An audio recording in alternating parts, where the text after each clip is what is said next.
علیکم ورحمۃ اللہ وبرکاتہ۔ بسم اللہ الرحمن الرحیم۔ اللہم صلی علی محمد عبدک ورسولک وصلی علی المؤمنین والمؤمنات والمسلمین والمسلمات۔ عذاب قبر سے محفوظ رہنے کا آسان عمل۔ حضرت ابن مسعود رضی اللہ تعالیٰ عنہ سے روایت ہے کہ جس نے سورہ تبارک ہر رات پڑھی خدا اسے عذاب قبر سے محفوظ رکھے گا، اور ہم اس سورت کو سرکار مدینہ صلی اللہ علیہ وسلم کے عہد مبارک میں معنی کہتے ہیں۔ رات کی تعریف غروب آفتاب سے لے کر صبح صادق تک رات کہلاتی ہے۔ 1000 آیتوں کا ثواب۔ سرکار مدینہ صلی اللہ علیہ وسلم نے ارشاد فرمایا، کیا تم اس کی استطاعت نہیں رکھتے کہ ہر روز 1000 آیتیں پڑھا کرو؟ لوگوں نے عرض کی کہ کون اس کی استطاعت رکھتا ہے؟ فرمایا، کیا اس کی استطاعت نہیں کہ تم الہاکم التکاثر پڑھ لیا کرو، یعنی جو سورہ تکاثر ایک بار پڑھے اسے 1000 آیتوں کا ثواب ملتا ہے۔ تہائی قرآن کا ثواب۔ تاجدار مدینہ صلی اللہ علیہ وسلم نے فرمایا، کیا تم اس سے عاجز ہو کہ رات میں تہائی قرآن پڑھ لیا کرو؟ لوگوں نے عرض کی کہ تہائی قرآن کیوں کر پڑھ لیں گے؟ فرمایا، قل ھو اللہ احد پوری سورت تہائی قرآن کے برابر ہے۔ آدھے قرآن کا ثواب۔ سرکار مدینہ صلی اللہ علیہ وسلم نے فرمایا، اذا زلزلت پوری سورت آدھے قرآن کے برابر ہے، قل ھو اللہ احد تہائی قرآن کے برابر ہے، اور قل یا ایھا الکافرون چوتھائی قرآن کے برابر ہے۔ جنازہ میں شریک ہونے والوں کے لیے بھی بخشش کی بشارت۔ سرکار مدینہ صلی اللہ علیہ وسلم مسجد نبوی شریف کے دروازے پر جلوہ افروز تھے۔ ایک شخص کا جنازہ آیا۔ سرکار مدینہ صلی اللہ علیہ وسلم نے فرمایا، کیا اس پر قرض ہے؟ لوگوں نے عرض کیا، اس پر 4 درہم قرض ہے۔ سرکار مدینہ صلی اللہ علیہ وسلم نے فرمایا، تم لوگ ہی اس کا نماز جنازہ پڑھو۔ جس کے اوپر 4 درہم کا قرض ہو اور ادا کیے بغیر ہی مر گیا ہو، میں اس کی نماز جنازہ نہیں پڑھوں گا۔ اس لمحے جبرائیل علیہ السلام نازل ہوئے اور عرض کیا، یا رسول اللہ صلی اللہ علیہ وسلم، اللہ عز و جل آپ پر سلام ارشاد فرماتا ہے اور فرماتا ہے کہ جبرائیل علیہ السلام کو آدمی کی صورت میں بھیجتا ہوں اور وہ اس کا قرض ادا کرتا ہے۔ آپ اٹھیے، اس کی نماز جنازہ پڑھیے، کیونکہ وہ مغفور بخشا ہوا ہے۔ اور اللہ عز و جل فرماتا ہے، جو اس کی نماز جنازے میں شریک ہوں گا اللہ اسے بھی بخش دے گا۔ نبی کریم صلی اللہ علیہ وسلم نے فرمایا، اے بھائی جبرائیل علیہ السلام، اس شخص کو یہ عزت و کرامت کس کی بدولت حاصل ہوئی؟ جبرائیل علیہ السلام نے عرض کی، یہ شخص روزانہ 100 مرتبہ قل ھو اللہ احد آخری سورت تک پڑھتا تھا، جس نے اللہ تعالیٰ کی صفات کا بیان ہے اور اس کی ثنا و تعریف ہے، اور کہا، جس نے تمام عمر میں 1 مرتبہ اس سورت کو خلوص کے ساتھ پڑھا وہ دنیا سے نہ جائیں گے جب تک کہ جنت میں گھر نہ دیکھ لے۔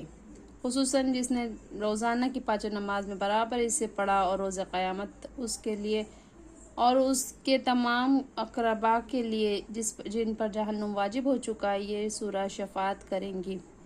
سورہ اخلاص کی ثواب کی عجیب حکایت۔ قاضی ابو بکر بن عبد الباقی انصاری نے سلمہ بن عبید سے روایت کی ہے کہ وہ کہتے ہیں کہ حماد مکی رحمۃ اللہ تعالیٰ علیہ نے بتایا ہے کہ ایک رات میں مکہ مکرمہ کے قبرستان کی طرف چلا گیا اور ایک قبر کے قریب سو گیا، تو دیکھا کہ قبروں والے حلقہ در حلقہ کھڑے ہیں۔ میں نے ان سے دریافت کیا کہ کیا قیامت قائم ہو گئی؟ انہوں نے کہا، نہیں، بلکہ ہمارے ایک بھائی نے سورہ اخلاص پڑھ کر ہم کو ثواب پہنچایا ہے، تو وہ ثواب ہم 1 سال سے تقسیم کر رہے ہیں، 50 برس کے گناہ معاف۔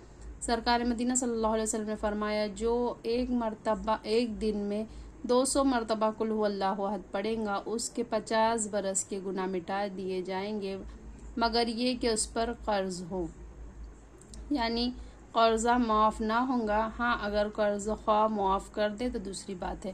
قل ھو اللہ شریف پڑھنے والے پر جنت واجب ہو گئی۔ تاجدار مدینہ صلی اللہ علیہ وسلم نے ایک شخص کو قل ھو اللہ احد پڑھتے ہوئے سنا، فرمایا کہ جنت واجب ہو گئی۔ رحمت الہی کا خزانہ۔ کسی نے پوچھا، یا رسول اللہ صلی اللہ علیہ وسلم، سب سے بڑی سورت کون سی ہے؟ فرمایا، قل ھو اللہ احد۔ اس نے عرض کی، قرآن میں سب سے بڑی آیت کون سی ہے؟ فرمایا، آیت الکرسی، اللہ لا الہ الا ھو الحی القیوم۔ اس نے کہا یا رسول اللہ صلی اللہ علیہ وسلم کون سی آیت آپ اور آپ کے امتی کو پہنچانا محبوب ہے؟ فرمایا سورہ بقرہ کے خاتمہ کی آیت ہے کہ وہ رحمت الہی کے خزانے سے عرش الہی کے نیچے سے ہے۔ اللہ عز و جل وہ آیت اس امت کو دی، دنیا و آخرت کی کوئی خیر نہیں مگر یہ اس پر مشتمل ہے۔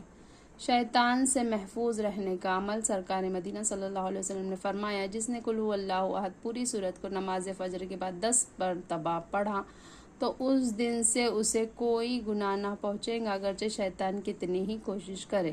100 شہیدوں کا ثواب تاجدار مدینہ صلی اللہ علیہ وسلم نے فرمایا، جس نے سورہ اخلاص کو 1 مرتبہ پڑھا اسے 100 شہیدوں کا ثواب ملے گا۔ سرکار مدینہ صلی اللہ علیہ وسلم نے فرمایا، جس نے قل هو اللہ احد کو 1 مرتبہ پڑھا گویا اس نے 1/3 قرآن پڑھا، جس نے 2 مرتبہ پڑھا گویا اس نے 2/3 قرآن پڑھا، جس نے 3 مرتبہ پڑھا گویا اس نے پورا قرآن پڑھا، جس نے 11 مرتبہ پڑھا اللہ تعالیٰ اس کے لیے جنت میں سرخ یاقوت کا گھر بنائے گا۔ 70,000 فرشتے مغفرت کی دعا کریں۔ سرکار مدینہ صلی اللہ علیہ وسلم نے فرمایا، صبح کو جو شخص اعوذ باللہ السمیع العلیم من الشیطان الرجیم 3 مرتبہ پڑھ کر سورہ حشر کی آخری 3 آیت یعنی هو اللہ الذی تا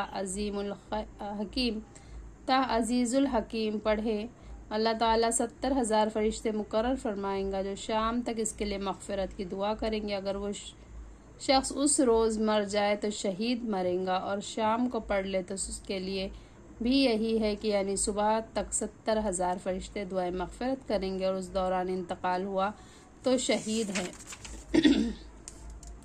تلاوت کی سنتیں اور آداب۔ نمبر 1، ایک آیت کا حفظ کرنا ہر مسلمان مکلف پر فرض عین ہے، اور پورے قرآن مجید کا حفظ کرنا فرض کفایہ ہے، اور سورۃ فاتحہ اور ایک دوسری چھوٹی سورت یا اس کے مثلاً 3 چھوٹی آیتیں یا ایک بڑی آیت کا حفظ واجب عین ہے۔ نمبر 2، قرآن مجید دیکھ کر پڑھنا زبانی پڑھنے سے افضل ہے، یہ پڑھنا بھی ہے اور دیکھنا بھی ہے اور ہاتھ سے اس کو چھونا بھی ہے، یہ سب عبادت ہے۔ نمبر 3، مستحب ہے کہ باوضو قبلہ رو اچھے کپڑے پہن کر تلاوت کرے۔ شروع تلاوت میں اعوذ پڑھنا سنت ہے اور ابتدائی صورت میں بسم اللہ سنت ہے ورنہ مستحب، اور اگر جو آیت پڑھنا چاہتا ہے اس کی ابتدا میں ضمیر مولا تعالیٰ کی طرف سے راجی ہے، تو جیسے قل هو اللہ الذی لا الہ الا هو اللہ الذی لا الہ الا هو، تو اس صورت میں اعوذ کے ساتھ بسم اللہ پڑھنے کا استحباب موقع ہے۔ درمیان میں کوئی دنیاوی کلام کرے تو اعوذ باللہ اور بسم اللہ پھر پڑھے، اور دینی کام یا مثلاً سلام یا اذان کا جواب دے تو سبحان اللہ اور کلمہ طیبہ وغیرہ اذکار پڑھے تو اعوذ باللہ پھر پڑھنا اس کے ذمے نہیں۔ لیٹ کر قرآن پڑھنے میں حرج نہیں، جبکہ پاؤں سمٹے ہو اور منہ کھلا ہو، یا یوں ہی چلنے اور کام کرنے کی حالت میں بھی تلاوت جائز ہے، جبکہ دل نہ بٹے ورنہ مکروہ ہے۔ غسل خانہ اور مواضع نجاست یعنی نجاست کی جگہ مثلاً بیت الخلاء میں قرآن پڑھنا ناجائز ہے۔ جب بلند آواز میں قرآن مجید پڑھا جائے تو تمام حاضرین پر سننا فرض ہے، اور جبکہ مجمع بغرض سننے کے حاضر ہو، ورنہ اس کا ایک کا سننا بھی کافی ہے اگرچہ اور لوگ کام میں ہوں۔ نمبر 7، مجمع میں سب لوگ بلند آواز سے پڑھے، یہ حرام ہے۔ اکثر تیجوں میں سب سے بلند آواز میں پڑھتے ہیں، یہ حرام ہے، اگرچہ شخص پڑھنے والے ہو تو حکم ہے کہ آہستہ پڑھے، البتہ ہر پڑھنے میں اتنی آواز ضروری کہ خود سن لے، جبکہ کوئی ثقل سماعت یعنی شور و گل یا بہراپن وغیرہ نہ ہو۔